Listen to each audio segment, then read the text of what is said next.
పిల్లలకి ఆత్మీయ సహోదర సహోదరిమణులందరికీ కూడా పేరు పేరున శుభములు వందనాలు తెలియచేస్తూ ఉన్నాను. ప్రియమైనటువంటి దేవుని వారలారా, ఈరోజు మనము ధ్యానించబోయేటువంటి అంశము యెహోవా ఏర్పాటు చేసిన దినము. యెహోవా ఏర్పాటు చేసిన దినము. ఒక మనిషి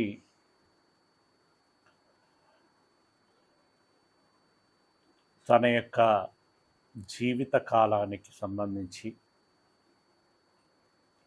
అందులో ముఖ్యంగా గడిచిన జీవితానికి సంబంధించి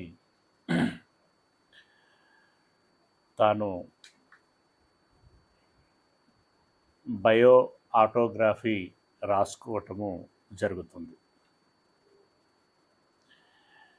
జరగబోయేటువంటి సంగతి ఏంటి అనేటువంటిది తనకు తెలియదు. కానీ దేవుడు మన జననమును గురించి, బ్రతుకును గురించి, మన భవిష్యత్తును గురించి కూడా రాయగలిగేటువంటి సమర్థుడు. అయితే యేసు ప్రభుల వారు తన యొక్క జననము, బ్రతుకు, భవిష్యత్తు ఏదైతే కలిగి ఉన్నారో దాన్ని గురించినటువంటి సంగతులని దేవుడు వ్రాయించి మనందరికీ పాఠాలుగా చెప్పాలి అని అనుకున్నాడు. అయితే పాఠాలు నేర్చుకోవలసినటువంటి మనము కేవలం దానంతటినీ పండగలుగా మార్చేశాం. జన్మదిన పండగ పేరట క్రిస్మస్ని, అలాగే మరణము పేరట గుడ్ ఫ్రైడేని, అలాగే పునరుత్థానము పేరట సమాధుల పండగని, ఇలా పలు విధములైనటువంటి పండుగలనుగా మార్చేశారు. కానీ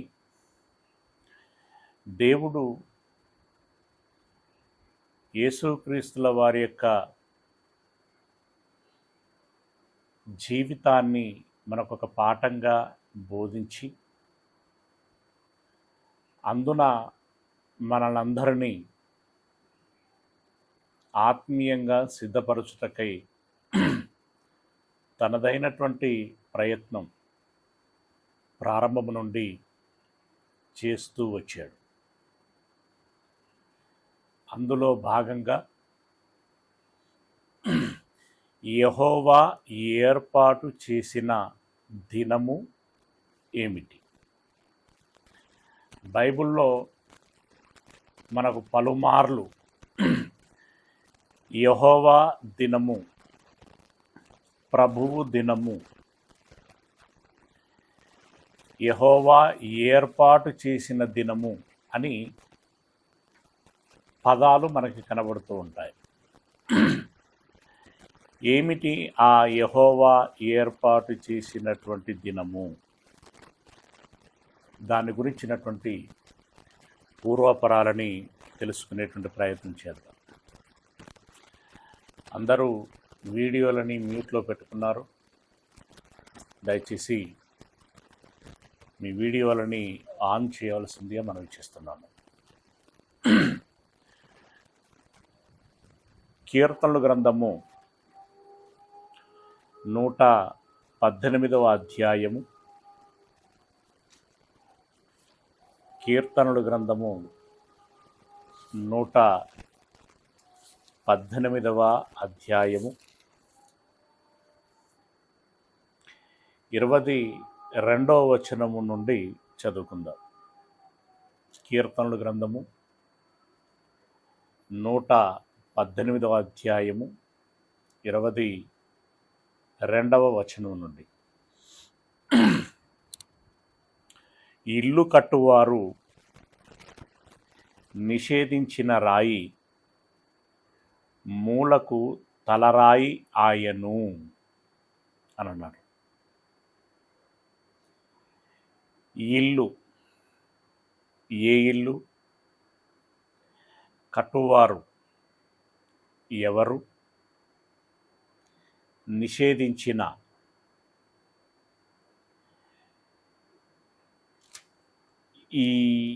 ఎలా నిషేధించబడింది రాయి? ఆ నిషేధించబడినటువంటి రాయి ఏమిటి? నిషేధించబడినటువంటి రాయే మూలకు తలరాయి ఆయను. ఇక్కడ ఇన్ని ప్రశ్నలు మనం వేసుకోవాల్సి ఉంటున్నది. ఇల్లు అంటే ఏ ఇల్లు? కట్టువారు అంటే ఎవరు? నిషేధించినటువంటి రాయి అంటే ఏం రాయి? ఆ రాయి మూలకు తలరాయి అయింది అని అంటే ఎలా అయింది? ప్రియులరా, తదుపరి కిందికి వెళ్ళినట్టయితే అది యెహోవా వలన కలిగినది. అంటే నిషేధించబడినటువంటి రాయి మూలకు తలరాయి అయిందంటే ఆ రాయి యెహోవా వలన కలిగినది. అంటే తలరాయిగా యెహోవా చేశాడు. అది మన కన్నులకు ఆశ్చర్యము.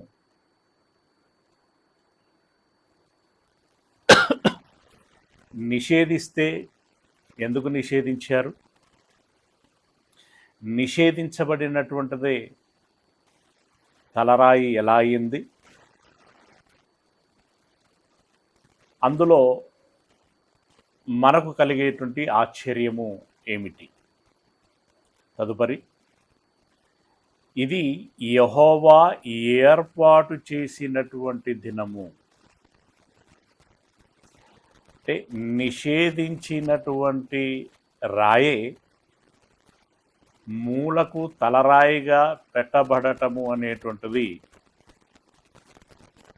ఒక దినమున జరిగింది.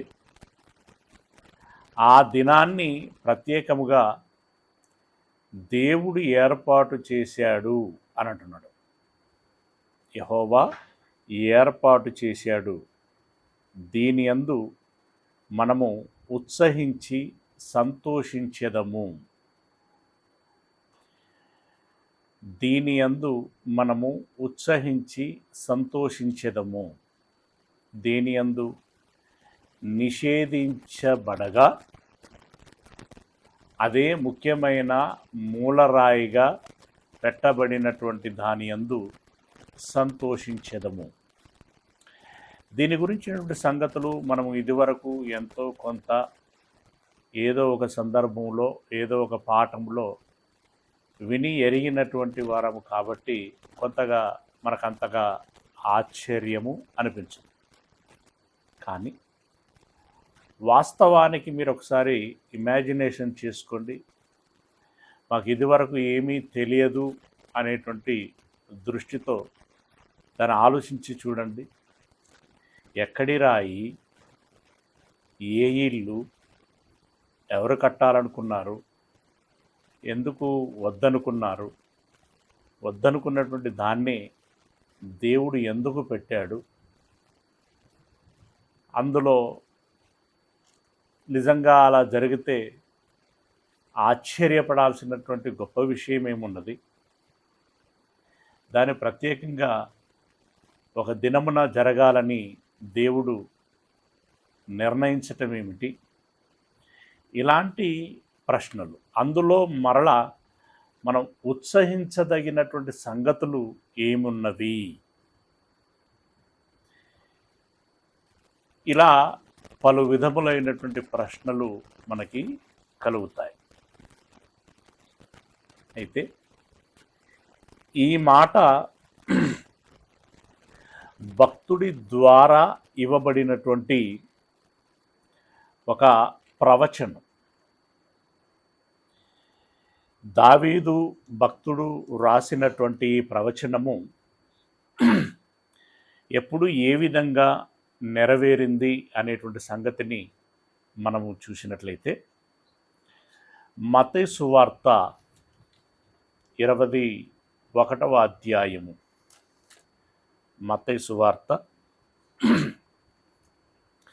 21వ అధ్యాయము. ప్రియ దేవుని వారలారా, ఇక్కడ వ్రాయబడినటువంటి సందర్భము ఏమిటి అనంటే,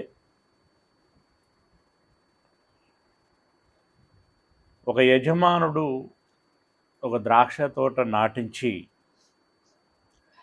కాపులకు గుత్తకు ఇచ్చి ఆయన దూరదేశ ప్రయాణానికి వెళ్ళాడు. కోతకాలము వచ్చినప్పుడు తన యొక్క సొమ్మును వసూలు చేసుకోవటం కోసం 2 పర్యాయములు దాసులను పంపిస్తే వారిని తృణీకరించారు, కొట్టారు, చంపారు కూడా.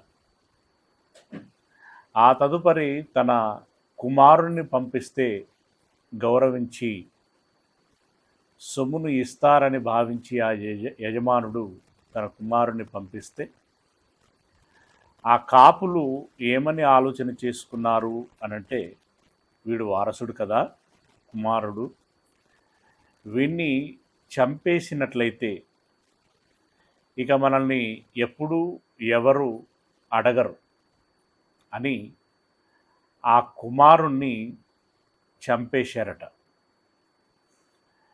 ఆ వార్త తెలిసినటువంటి యజమాని వెంటనే తోటమాలీలను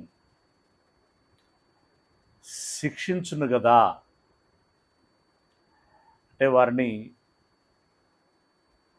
చంపేయును కదా అనేటువంటి ఉపమానాన్ని ఇక్కడ చెప్పడం జరిగింది.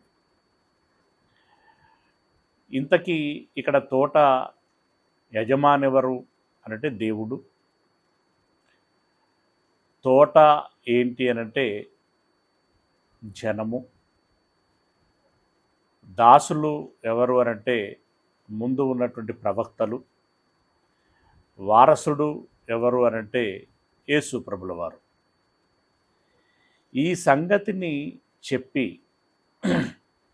వెంటనే 42వ వచనములో దాని కొనసాగింపు, అంటే దాదాపుగా అదే అర్థం, అదే సీక్వెన్సీలో ఉండేటువంటి విషయాన్ని చెప్తున్నాడు.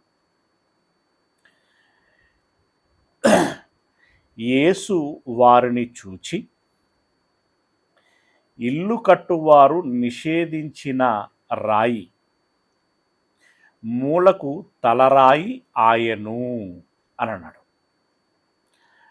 అంటే ఇప్పుడు దావీదు గారు రాసినటువంటి ప్రవచనము ఏదైతే ఉందో దానిని యేసు ప్రభుల వారు మరలా ఇక్కడ జ్ఞాపకం చేస్తున్నారు.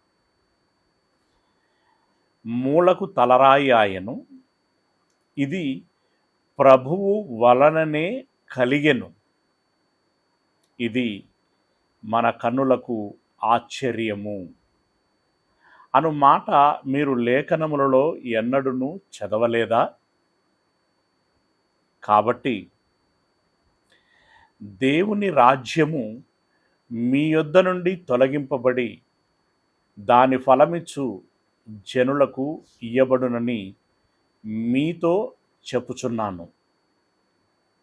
మరియు ఈ రాతి మీద పడువాడు తొనకలైపోవును, గాని అది ఎవరి మీద పడునో వానిని నలిపివేయును అనెను.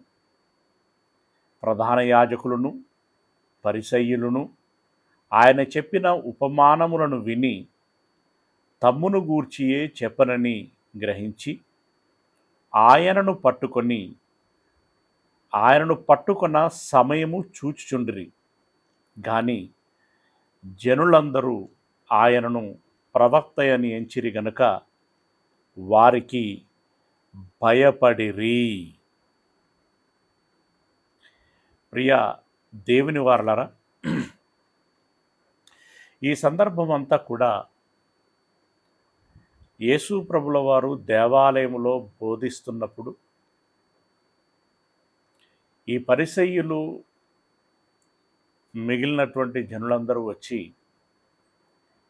ఏ అధికారం వలన నీవు ఈ కార్యములు చేస్తున్నావు, ఏ అధికారం వలన నీవు బోధిస్తున్నావు అని ఆయనను నిలదీస్తున్నటువంటి వేళ ఈ ఉపమానములను చెప్పటము జరిగింది. అందులో దావీదు గారు ప్రస్తావించినటువంటి ఉపమానమును ప్రస్తావిస్తూ వీరిని ఉద్దేశించి చెప్పినటువంటి మాట ఏంటి అనంటే, ఇల్లు కట్టువారు నిషేధించినటువంటి రాయి మూలకు తలరాయి ఆయను అని చెప్పినటువంటి ఆయన, మీ యొద్ద నుండి ఈ రాజ్యమును తొలగించి నిజంగా దాని యొక్క ఫలమును ఇచ్చేటువంటి అంటే ఇందాక తోటను గురించినటువంటి సంగతిని మనము ఎరిగి ఉంటున్నాం కదా. దాని గురించి అడిగినప్పుడు వారు న్యాయబద్ధంగా ఇవ్వవలసినటువంటి సొమ్మును, పంట ఫలములోని సొమ్మును ఇవ్వకుండా చంపేశారు కదా.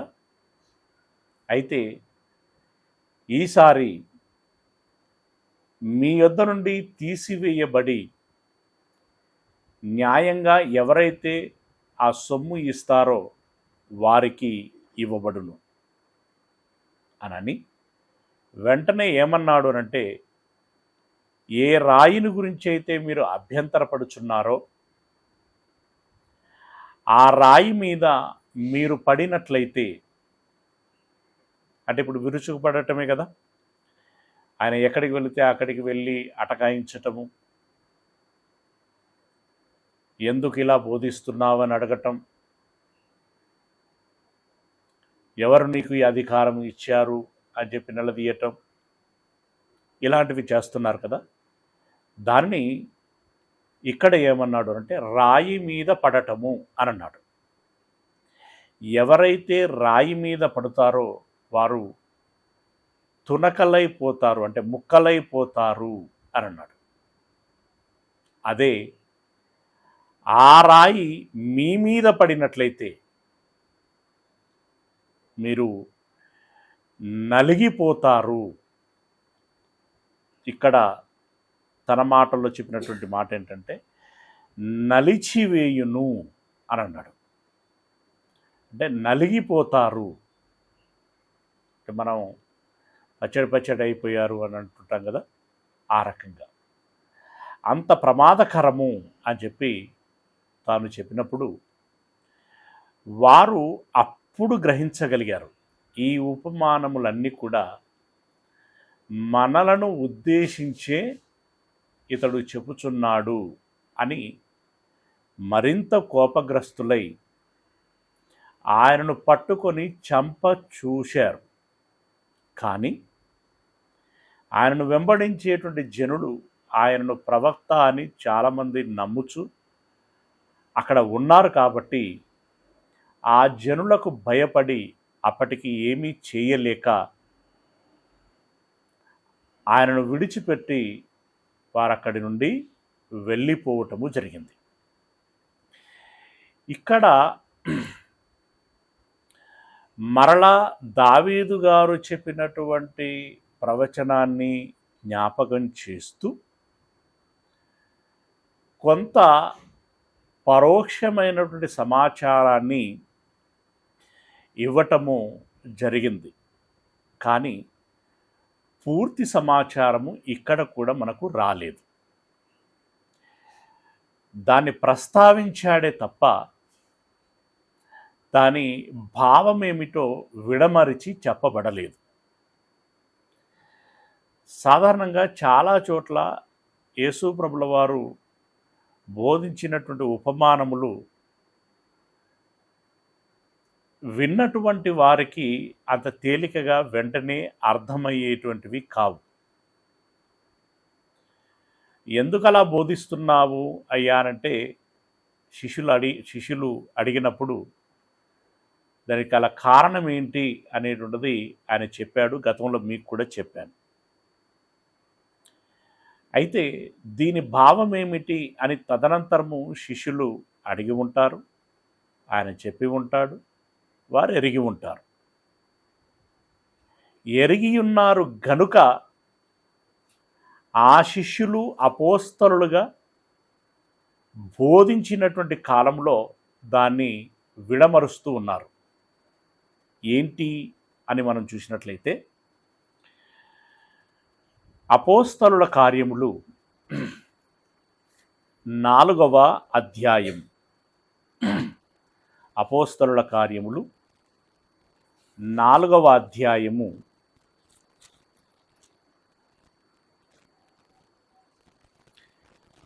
5వ వచనము నుండి చదువుకుందాం.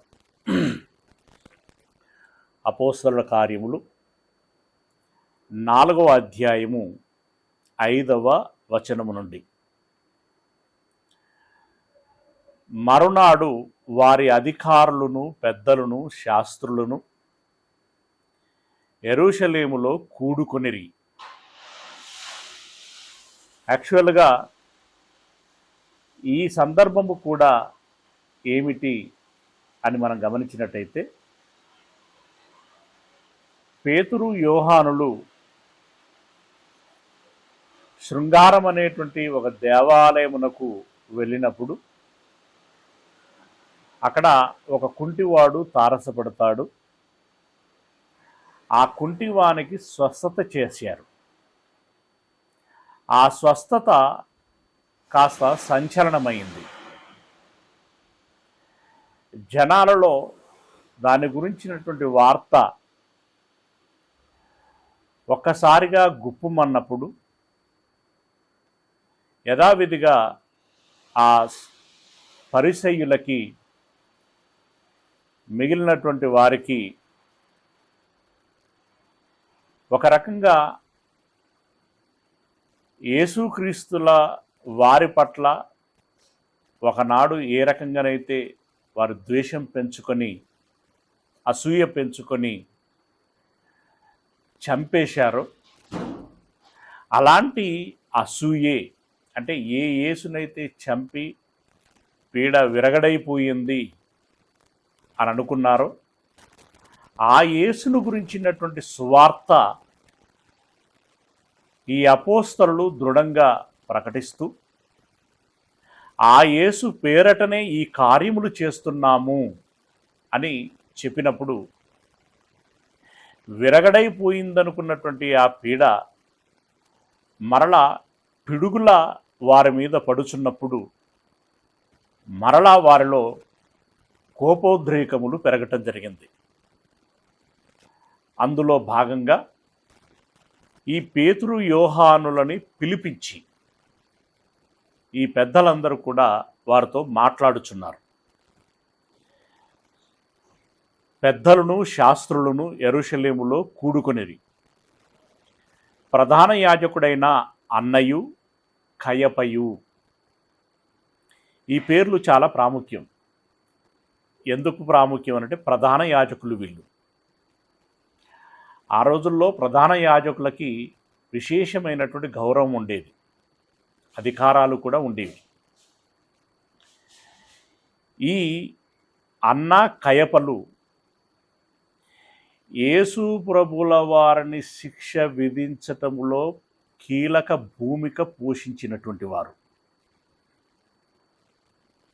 గమనిస్తున్నారనుకుంటున్నాను. గెత్సెమనేటువంటి తోటలో యేసు ప్రభుల వారిని మొదటగా అరెస్ట్ చేసి కస్టడీలోకి తీసుకున్న తర్వాత మొట్టమొదటగా తీసుకుపోయింది ఎక్కడికి అనంటే ఈ అన్న కయపల యొక్క గృహానికి తీసుకెళ్లారు. అక్కడే ఈ అన్న కయపలు విచారించారు. అక్కడే యేసు ప్రభుల వారిని అవమానపరిచారు, అపహసించారు, కొట్టారు, ఉమ్మివేశారు. ఇలా పలు విధములుగా చిత్రవధ చేశారు. ఆ తదుపరి ఉదయకాలమున పిలాతు వద్దకు తీసుకెళ్ళడం జరిగింది. అంటే ఆ రాత్రంతా కూడా విచారణ పేరట యేసు ప్రభుల వారిని హింసించింది ఈ అన్న కయపలు. వీరి పాత్ర ప్రాముఖ్యమైనటువంటిది అక్కడ. అదే అన్న కయపలు ఇప్పుడు పేతురు యోహానులనే పిలిపించారు. అంటే ఇప్పుడు ఎలా ఉంటుంది? అలాంటి పరిస్థితిని వీరు ఎదుర్కొంటున్నటువంటి వేళ ఎవరు? పేతురు యోహానులు. అన్నయు కయపయు యోహానును అలెగ్జంద్రును ప్రధాన యాజకుని బంధువులందరూ వారితో కూడా ఉండేది. అంటే పిలిపించి అక్కడ వారు కూర్చొని వీరిని విచారించినటువంటి వారిలో ఎవరెవరు ఉన్నారంటే వీళ్ళందరూ అన్న కయప యోహాను అలెగ్జంద్రు,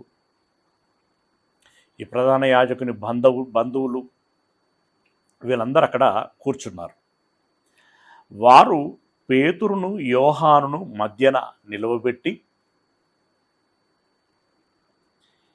ఈ దృశ్యాన్ని అంటే మధ్యలో నిలవబెట్టి విచారించటం అనేటువంటి దృశ్యాన్ని ఒకనాడు పేతురు గారు కల్లారా చూశారు. యేసు ప్రభుని ఎలా విచారించారు అనేది. ఆ విచారణ పేరట ఆయనను ఎలా హింసించారు అనేటువంటిది పేతురు గారు కల్లారా చూశారు. ఇప్పుడు అదే వ్యక్తులు వారిని విచారిస్తున్నప్పుడు ఆ దృశ్యం అంత జ్ఞాపకం వస్తుంది. అది పరాకాష్ఠకు తీసుకుపోబడినటువంటి విచారణ. అంటే చంపేశారు కదా. ఇప్పుడు అదే విచారణ వాళ్ళ విషయంలో జరుగుతున్నప్పుడు యేసు ప్రభుల వారి యొక్క విచారణ అంతా కూడా కళ్ళెదుట కనబడుతుంది. అప్పుడు కాళ్ళ కింద ఉన్నటువంటి భూమి కదిలినట్టుగా అనిపిస్తుంది. ఒంటిలో వణుకు పుడుతుంది. ఇప్పుడు మా పరిస్థితి కూడా అలాగే కాబోచున్నదేమో అనేటువంటి అనుమానము రేకెత్తుతుంది. అప్పుడు గుండెలో దడ పుడుతుంది, మనసులో ఆందోళన కలుగుతుంది. ఒకనాటి భక్తులు ఎలాంటి పరిస్థితులను ఎదుర్కొన్నారు అని చెప్పడానికి ఇది ఒక ఉదాహరణ. చావకపోయినా చచ్చినంత పని అయిపోతుంది మానసికంగా. Okay, right. వారిని నిలవబెట్టి మీరు ఏ బలము చేత ఏ నామమును బట్టి దీనిని చేసితిరని అడగగా, దేనిని అనగా స్వస్థత గురించి మాట్లాడుకున్నాం కదా. కుంటివానికి స్వస్థతను ఇవ్వటం. ఈ కార్యము ఏ నామమును బట్టి ఏ బలము చేత దీన్ని చేశారు అని అడిగారు. పేతురు పరిశుద్ధాత్మతో నిండినవాడై ఇట్లా, నేను ప్రజల అధికారులారా, పెద్దలారా, ఆ దుర్బలునికి చేయబడిన ఉపకారమును గూర్చి వాడు దేని వలన స్వస్థత పొందినని నేడు మమ్మును విమర్శించుచున్నారు గనుక మేము చెప్పవలసి వస్తున్నది. ఆ దుర్బలుడు అంటే కుంటివాడు. అతడు ఎలా స్వస్థత పొందాడని మీరు అడుగుచున్నారు కాబట్టి మేము చెప్పుచున్నాం. చాలా ధైర్యం తెచ్చుకొని సాహసంతో చెప్తున్నటువంటి మాటలు ఇవి. ఏమన్నారు? 10వ వచనం, మీరందరూ ఇశ్రాయేలు ప్రజలందరూ తెలుసుకొనవలసినది ఏమనగా, మీరు సిలువ వేసినట్టియు మృతులలో నుండి దేవుడు లేపినట్టియు నజరేయుడైన యేసుక్రీస్తు నామముననే వీడు స్వస్థత పొంది మీ ఎదుట నిలుచున్నాడు. ఏ మాట అంటే వాళ్ళకు ఇరిటేషను, ఏ మాట అంటే వారికి ద్వేషమో, ఏ మాట అంటే ఈర్ష్యో కోపమో, ఏ మాట అంటే వారు అంతెత్తు ఎగిరి అదురుపడతారో ఆ మాటే ఇక్కడ పలికారు. మీరు చంపగా తిరిగి లేచినటువంటి యేసుక్రీస్తు పేరటనే ఆ దుర్బలుడికి స్వస్థత మేము చేశాము అని అన్నారు.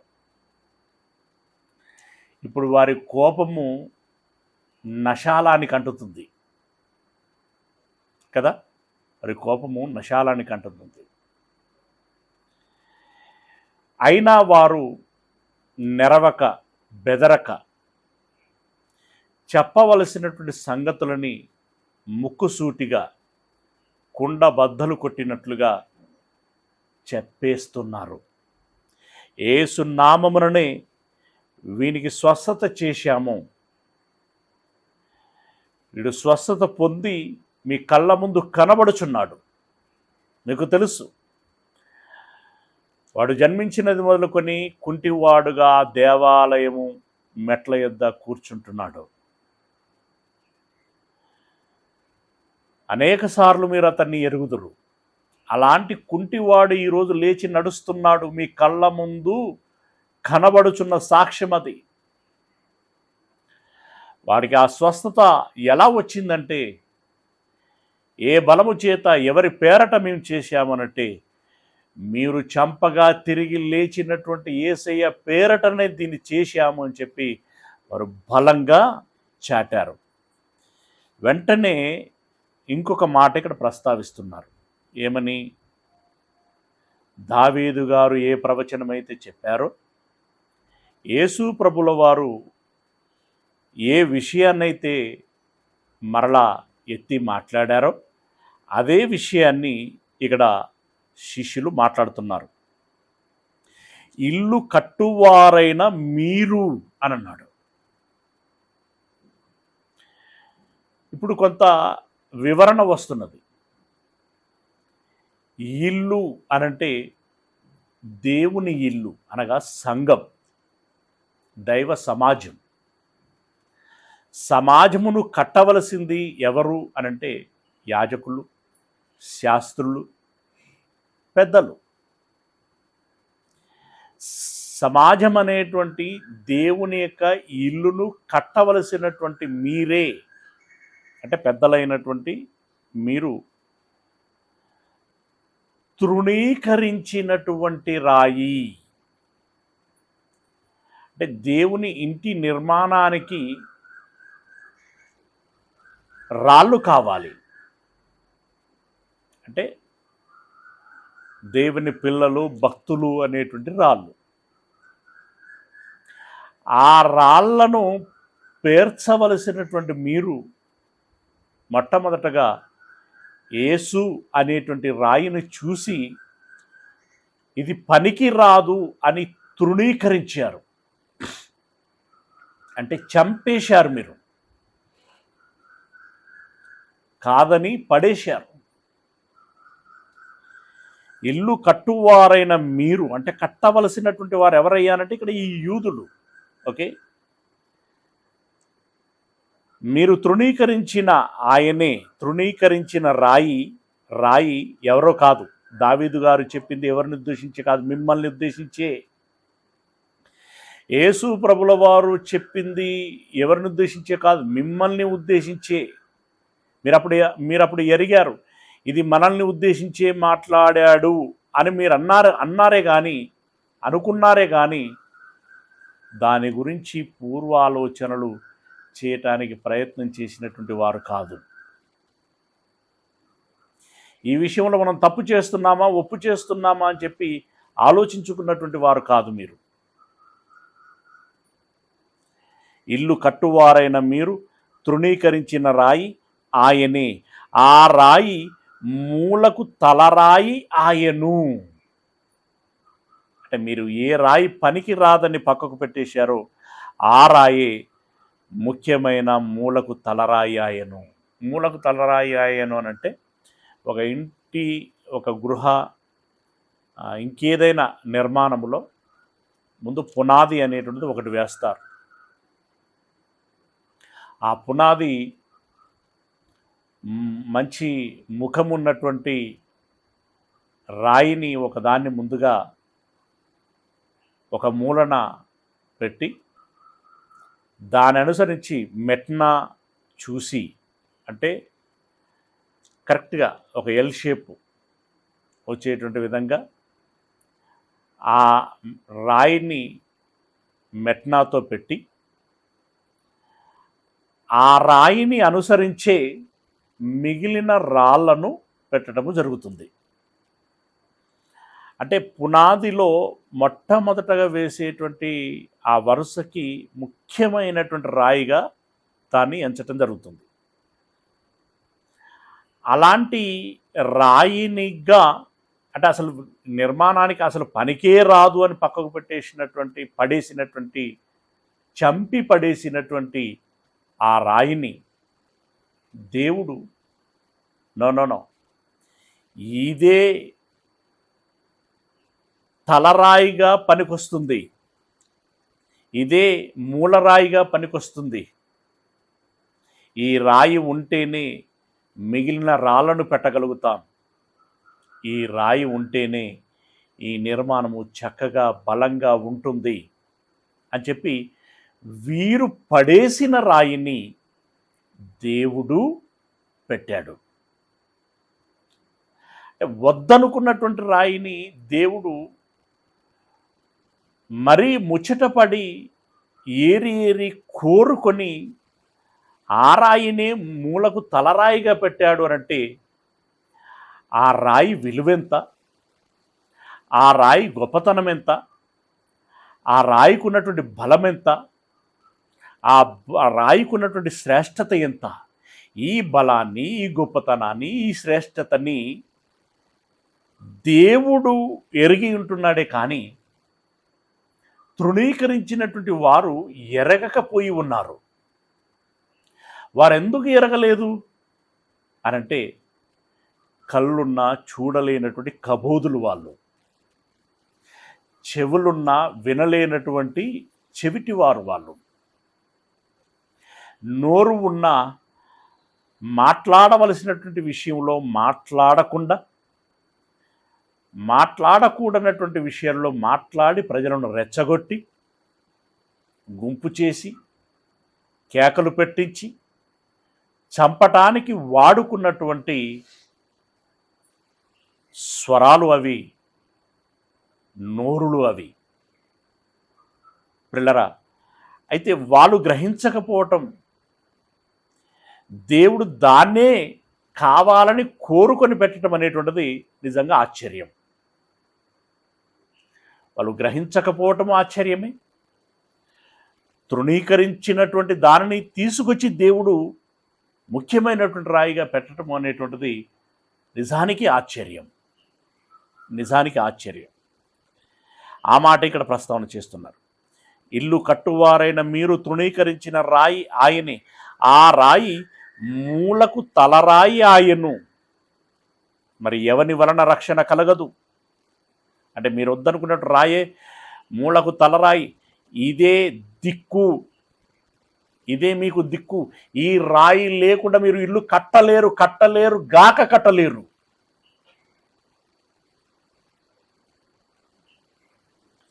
ఇదే మూలకు తలరాయి ఆయను. మరి ఎవరి వలన రక్షణ కలగదు?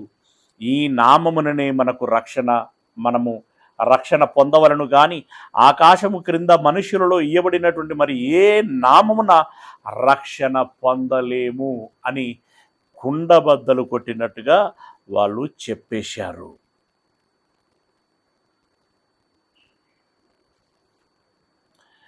ప్రియులారా, అంటే ఇప్పుడు ఇల్లేదో మనకు తెలిసింది, కట్టువారెవరో మనకు తెలిసింది, రాయి ఎవరో తెలిసింది. రాయి ఎవరిక్కడ? యేసయ్య.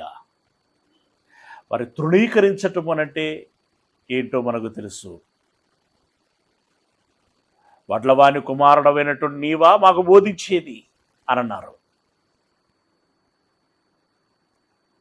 అవునా? అంటే చిన్నవాడినిగా చూశారు.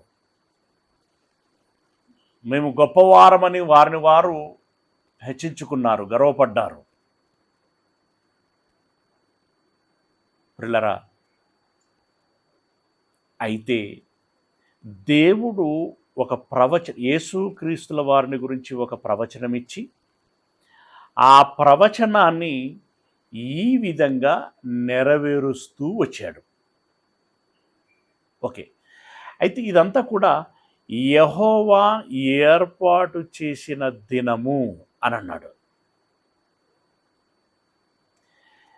దీన్ని గురించి సరే, ఇప్పుడు దావీదు గారు చెప్పినటువంటి ప్రవచనము ఏ విధంగా నెరవేరింది అనేటువంటి విషయాన్ని యేసుప్రభుల వారి దగ్గరికి తీసుకొచ్చి అపోస్తలుల నోటి ద్వారా వచ్చినటువంటి మాటలతో ఏ విధంగా నెరవేరింది అనేటువంటి విషయాన్ని కొంత గమనించాం. ఇంకా మరికొంతమంది ప్రవక్తలు ప్రవచించారు. అందులో జకర్యా గారు ప్రవచించినటువంటి ప్రవచనాన్ని మనం చూసినట్టయితే, జకర్యా గ్రంథము 14వ అధ్యాయం. జకర్యా గ్రంథము 14వ అధ్యాయము 4వ వచనం. జకర్యా గ్రంథం 14వ అధ్యాయము 4వ వచనం. ఆ దినమున, అంటే యెహోవా దినమున, 14వ అధ్యాయం 1వ వచనం మనం చూసినట్టయితే, ఇదిగో యెహోవా దినము వచ్చుచున్నది అని అన్నాడు. ఇప్పుడు ఆ దినము అంటే యెహోవా దినము అని దాని అర్థం. ఆ దినమున యెరూషలేము ఎదుట తూర్పు తట్టున ఉన్న ఒలీవ కొండ మీద ఆయన పాదములు ఉంచగా, ఒలీవ కొండ తూర్పు తట్టునకును పడమటి తట్టునకును నడిమికి విడిపోయి సగం కొండ ఉత్తరం తట్టునకును సగం కొండ దక్షిణం తట్టునకును జరుగును. కనుక విశాలమైన లోయ ఒకటి ఏర్పడును అని అన్నాడు. అంటే ఆ దినమున పర్వతం చీలిపోతుంది అని అంటున్నాడు. ఏ దినమున? యెహోవా దినమున, యెహోవా ఏర్పాటు చేసిన దినమున. ఓకే, 7వ వచనం. ఆ దినమున ఆ దినము ప్రత్యేకమైనదిగా ఉండును. అంటే మిగిలిన దినాలకి యెహోవా ఏర్పాటు చేసిన దినమునకు సంథింగ్ ఈజ్ స్పెషల్ అని అంటున్నాడు. ఆ మిగిలిన దినాలకి ఈ దినానికి కొంత ప్రత్యేకత ఉంటుంది. అది యెహోవాకు తెలియబడిన దినము. ఆ డిఫరెన్స్ ఏంటి అనేటువంటిది మనుషులుగా సామాన్యులు అంత త్వరగా గ్రహించకపోవచ్చునేమో, కానీ దేవునికి మాత్రము తెలుసు. ఆ స్పష్టత ఉంది. ఎప్పుడు ఆ దినము వస్తుంది, ఆ దినమున ఏం జరగబోచున్నది అనేటువంటి విషయము దేవుడికి తెలుసు. అది యెహోవాకు తెలియబడిన దినము. అయితే విచిత్రంగా ఏంటంటే, దినము అన్నప్పుడు రాత్రి ఉంటుంది, పగలు ఉంటుంది. 12 గంటల రాత్రి, 12 గంటల పగలు ఉంటుంది. అయితే అది ఆ 12 గంటల్లో అది రాత్రైనా అవుతుంది, లేదంటే పగలైనా అవుతుంది. అంటే ఉంటే రాత్రి లేదంటే పగలు. అస్తమయమును ఉదయమును కలగగా ఒక దినమాయనం అంటే ఆ దినములలో కొంత రాత్రి ఉంటుంది, కొంత పగలు ఉంటుంది. ఉంటే రాత్రన్న ఉంటుంది, ఆ రాత్రి గడిచిపోతే ఉండేది పగలు, పూర్తిగా పగలైనా ఉంటుంది. కాకుండా ఈ ప్రత్యేకమైనటువంటి దినములో ఏముంటుందట అనంటే, ఆ దినము పగలు కాదు, రాత్రి కాదు. రాత్రి పగలు కానటువంటి దినం కూడా ఉంటుందా అండి? దినం అంటే ఇప్పుడు మనం ఎరుగుచున్నటువంటి విషయం ఏంటి? రాత్రి పగలు వేరువేరుగా ఉంటాయి. ఇవి రెండు కలిస్తే ఒక దినం అవుతుంది. కానీ ఇక్కడ చెప్పబడుచున్నటువంటి మాట, అది పగలు కాదు, రాత్రి కాదు, అస్తమయ కాలమున వెలుతురు కలుగును. ఆ దినము రాత్రి కాదు, పగలు కాదు, కానీ అస్తమయమున మాత్రం వెలుగు కలుగుతుంది అని అన్నాడు. ఇది ఒక ప్రవచనం. పర్వతం చీలిపోవటం, అది రాత్రి పగలు కాకుండా దినము ఉండటం, అస్తమయమున వెలుగు కలగటం, ఇదియును ప్రవచనం. ఈ ప్రవచనము ఎలా నెరవేరింది? దీన్ని మనసులో పెట్టుకోండి. అలాగే జఫన్యా గారు ఒక ప్రవచనాన్ని ఇచ్చారు. జఫన్యా గ్రంథము 1వ అధ్యాయము 7వ వచనం. ప్రభువైన యెహోవా దినము సమీపమాయెను.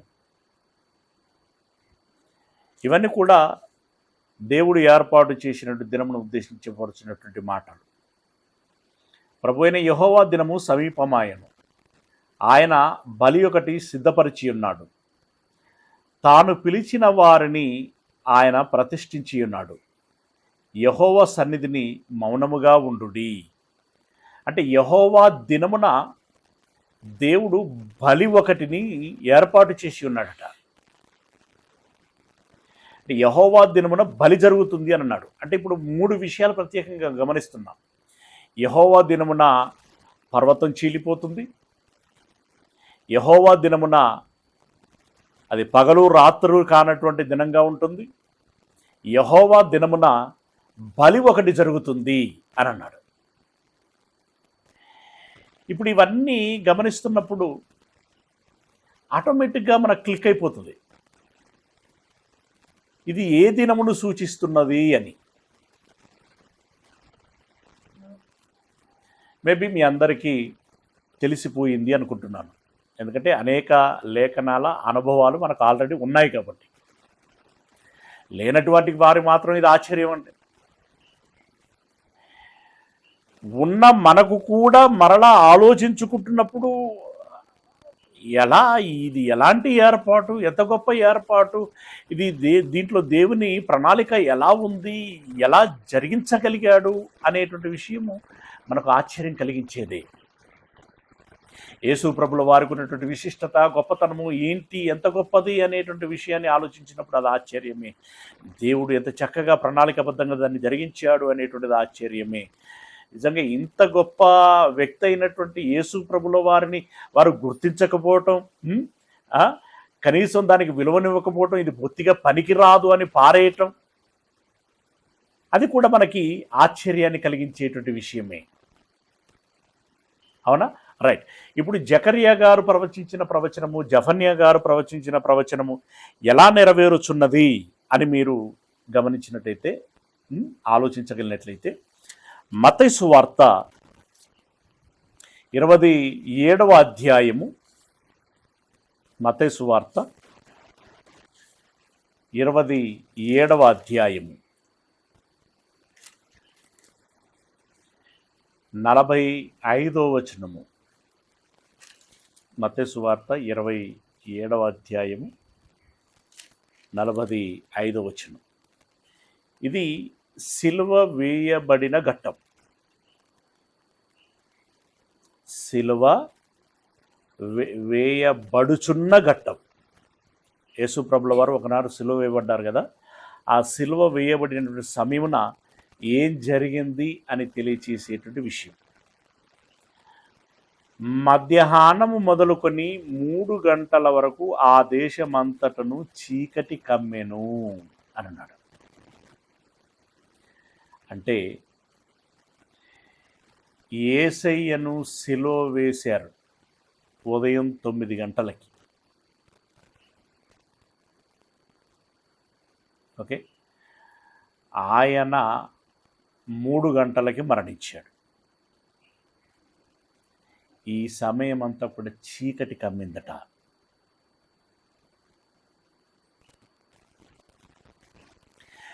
చీకటి కమ్మిందంటే అలాగని ఈ 12 గంటల చీకటి ఉంటుంది చూడండి, ఆ చీకట అంటే కాదది.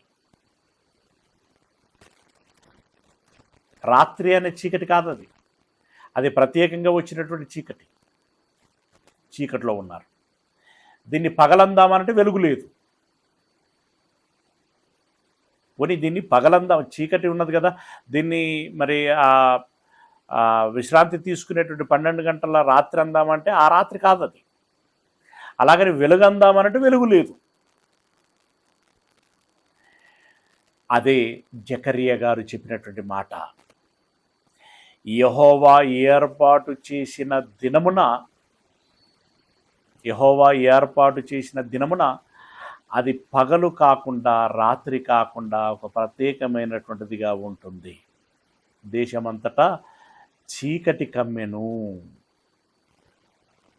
Okay, right. తర్వాత 50వ వచనం. యేసు మరలా బిగ్గరగా కేక వేసి ప్రాణము విడిచెను. అంటే బలి జరిగింది. బలి. ఇది జఫన్యా గారు చెప్పినట్టు ప్రవచనం, ఇందాక మనం చదువుకున్నాం. ఆ దినమున దేవుడు ఒక బలి ఏర్పాటు చేయను అని అన్నాడు. అంటే యెహోవా ఏర్పాటు చేసినట్టు దినమున ఏమేమి విశేషాలు చోటు చేసుకుంటున్నాయి అనంటే ఇదిగో ఇవన్నీ ప్రియులారా. యేసు మరలా బిగ్గరగా కేక వేసి ప్రాణము విడిచెను. అప్పుడు దేవాలయపు తెర పైనుండి క్రింది వరకు 2గా చినిగెను. అంటే భూకంపం వస్తే ఒక గృహం చీలిపోయినట్లుగా దేవాలయపు తెర పైనుండి క్రిందికి 2గా చిరిగెను. భూమి వణికెను. భూమి వణికెనంటే భూకంపం.